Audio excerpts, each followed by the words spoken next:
Hi, everyone. I'm Jason Moria, editor of Fleet Equipment, and welcome to Fleet Equipment Unscripted.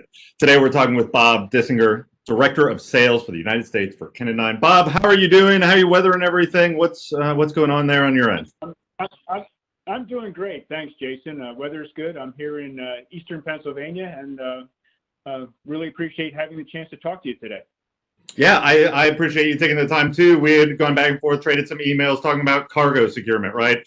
Maybe something that when we talk about efficiency and productivity, cargo securement might not be top of mind, but it's a critical safety component that I was glad to catch up with you and talk a little bit about here to make sure fleets are operating safe.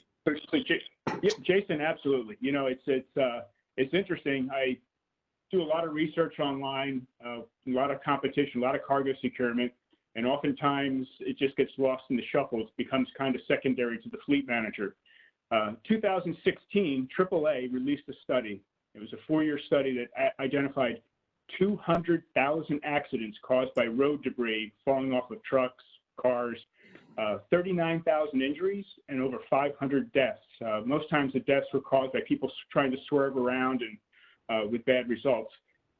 I found that information the first time, this article from AAA, on a legal website. So this information is not lost on the legal community. You go on there, there are hundreds of law firms that they start right out with this information. So cargo securement is critical not only to protect your cargo, but the lives and people on the road around you. You know, you wouldn't think about getting in your car and not fastening your seatbelt, or you wouldn't think about, you know, putting your baby in the back seat without a car seat. Cargo control is equally important, and oftentimes it's become secondary.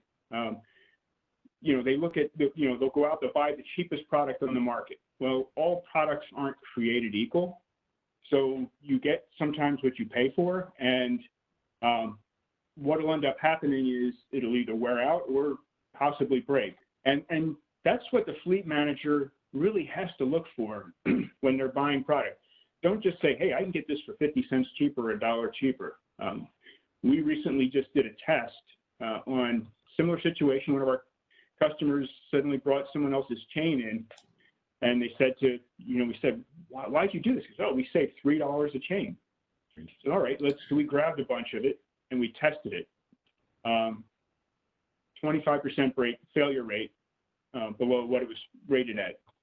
Plus, it was not marked correctly. So had they been pulled over by DOT, they were up for a citation. So, Right. You know, watch what you buy, and also understand the regulations from state to state and also cross-border. We have our sister division up in Canada, and oftentimes you've got fleets that cross the border, and there's 2 different regulations, and it's important to know which ones apply as you go across. So, right. You know, that's kind of my thought on that.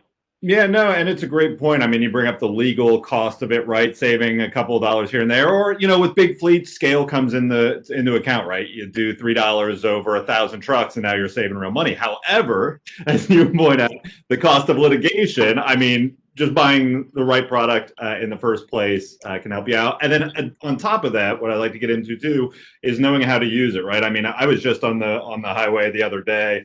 Flatbed was in front of me. It had cargo securement, but even the tarp that was covering it wasn't completely secured. It's flapping. You're like, okay, what else is going to come out of there, right? So when it comes to securing those loads, do you have any tips on what's the right way, what's the wrong way? How can fleets make sure that their drivers are implementing the solution secure properly, and then making sure it's secure on those double checks?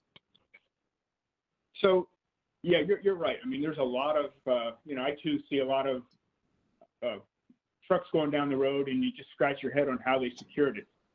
There's a right way to do it, and there's many wrong ways. But there's so many varied types of cargo and equipment that's being hauled. So understand the regulations first of all. Know what the weight of your freight is, because that ties into it.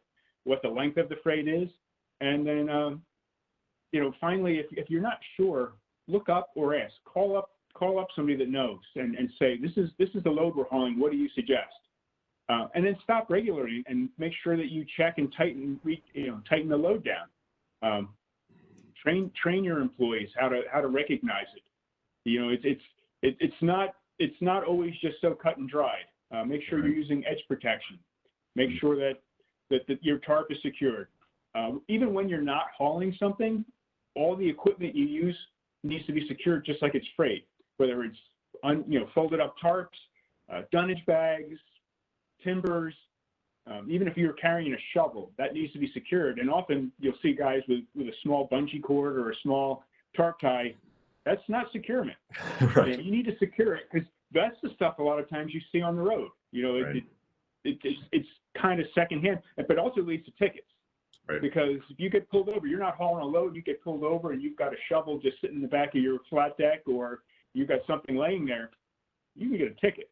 Right, right. And then that's hitting your CSA score and all that good stuff. And you bring up a really interesting point here of knowing the weight, knowing the length, and knowing the proper securement procedures, which in a time where the market, I think we're kind of settling in a little bit now, but I know earlier in the year, fleet's applications were getting all over the board, right? They were putting in trucks in new applications that maybe they weren't in, taking loads that maybe they weren't familiar with.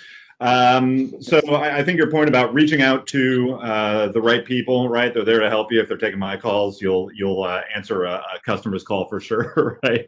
So just knowing the specifics, because those details are what will get you, right? Yeah, absolutely.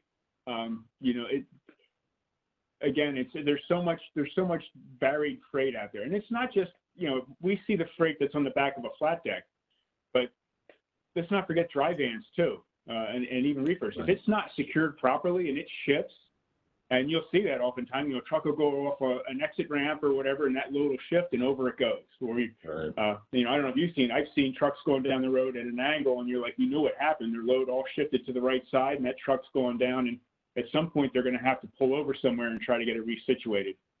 So it's very important to know your loads, and yeah, you're right. In today's world, with what's been happening, you have a lot of fleets hauling brand new stuff, looking for other avenues of revenue. They have to understand what they're hauling, and they have to be very careful to make sure that it's properly secured. Right, right. So as a fleet manager, somebody who's in charge of a lot of trucks, trying to get the loads where they need to go. Let's say I'm doing my due diligence, I get the right product for my application. If it's not used properly, that's super frustrating, right? And it does me no good. Absolutely. So what in the way of training? I know you mentioned reaching out to your industry partners, getting the right training, but how can I manage that? How often am I refreshing this kind of training, and what am I looking for to make sure that it's being done on the road where maybe I can't see it? So you should have an active training program as part of it, both inboarding when you bring new drivers on, and not just the drivers, but the people that are loading the trailers. That should be done when you're onboarding. You should be, at the minimum, doing refresher courses on an annual basis. There's training videos that are available. There's outside resources that you can bring in. It's just important to, we know that most of your major fleets have tremendous turnover. So they're churning their drivers on a regular basis. So training is a regular process. If they're not doing it, on the new drivers coming in and doing refresher courses for their existing, it won't take long till you have someone in there that doesn't know what they're doing, and you have the proper equipment, but that load goes out and it's not secured properly. Right. And it's not just knowing the proper equipment too, but don't forget, you've got to inspect it for damage. So do your straps have any cuts or burns or abrasion where it might not work anymore? Do the chains have bent links or have been overstressed and damaged? I mean, you need to be checking that cargo securement on a regular basis, because even if you have the right quantities and the right type, if it's wore out or has abrasions or whatever, you're in trouble. Right, right. Well, I love that you mentioned training videos too, because I think that's a trend that's been growing, especially this year with social distancing, and it can be difficult to bring drivers in from training. You can't get too many people there. They all have to be distanced. You got to wear the mask. But having kind of a quiver of these training videos that you can deploy, drivers can refresh on their own time. Their hours of service are off. They're in the cab. They can refresh on some training. I mean, who doesn't go to YouTube or Google to look up the right solution for what you need to do, right? So searching that out. And that's an area where we have really really focused on this year, Jason. We came out with what we call our 101 video series, which is all our different products, how they're used, what differentiates them from other products, and yes, we've gone through the 101 series. We're now moving into the 201, which will dive deeper into the better and best practices on how to use them. So it's an important tool. It's easily accessible on our website. It's just a tremendous, and it's easy to understand. It's not technical or heavy duty. Anyone can watch it and really get a basics on how to use the product. We also do cargo securement regulation training. We have one of our fellow employees who came up through the trucking industry. He's very familiar with it. We've been more than happy to send him to various fleets to conduct a training session or do it by webinar. Right. We also have, kind of sales videos. Again, explains the different products and how they work. But there's a tremendous amount of information on our website that's easily accessible to anyone that wants to go in there and learn more about our product. And at the end of the day, knowledge is always important. The more knowledge you have about a product, the better your decisions are going to be. For sure, for sure. I'm going to put you on the spot here because I'm going to try to grab one of those videos from you, maybe embed it on this page here below so people can check it out and link over to the resource because I think that's important for people to watch. Okay. All right. All right, very good. Bob, anything else in cargo securement world that you're dealing with or things that have cropped up this year that you want fleets to be aware of and understand? I think, nothing really, other than the fact that we went from a really slow period, as we all know, in that April, May, where everything kind of ground to a halt. And then now we're rushing back, and all of a sudden fleets are trying to put more drivers back on the road, more equipment back on the road. And of course, the rush to do that, oftentimes, the first thing that gets overlooked is the cargo securement.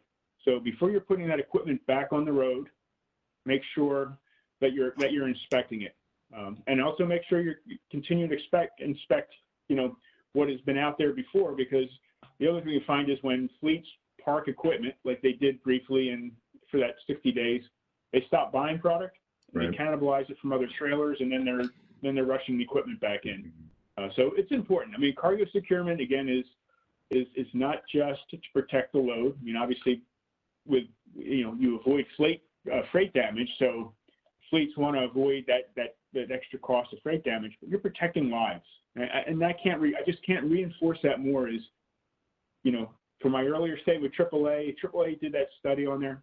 Most of that was probably your smaller landscaper and people hauling stuff, but the lawyers have targeted right in on the big fleets because and the heavy duty, the semi trucks, the heavy duty trucks, because they recognize that there's money to be gained and lawsuits to be had. So I just say, save a life, save your company the trouble of a lawsuit, and